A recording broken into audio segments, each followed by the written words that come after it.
বাঁদরে ছোট্ট করে ভালোবাসা দিয়েছে, তার জন্য এখন ভ্যাকসিন নিতে যাচ্ছি হসপিটালে।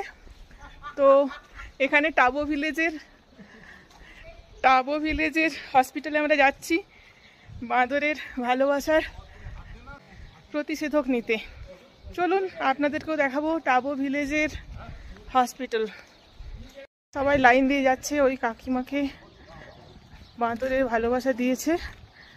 এইটা হচ্ছে আয়ুষ্মান ভারত বাহ প্রাথমিক স্বাস্থ্যকেন্দ্র।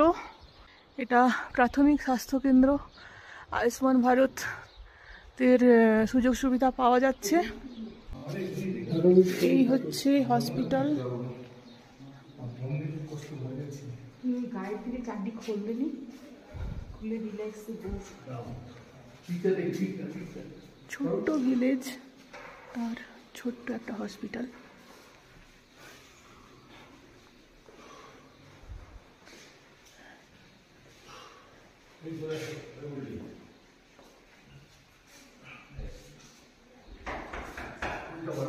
এক্সরে রুম আছে।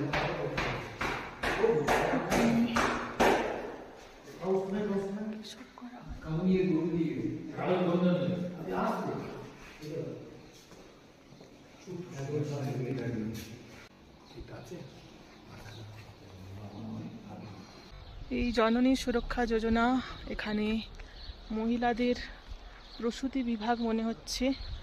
এটা হয়তো বন্ধ হয়ে গেছে, চাবি দেওয়া আছে, এই নতুন বিল্ডিংটা হয়ে গেছে সেই জন্য। কি সুন্দর পাহাড় চারিদিকে। এখানে এসে কিন্তু 2-4 দিন থাকতে বেশ ভালোই লাগবে, কিন্তু তারপর হয়তো একটু বোরিং লাগতে পারে, কারণ 2-4 দিন তো বেশ ভালো লাগবে তারপর, কারণ এখানে অনেক কষ্টের জীবন।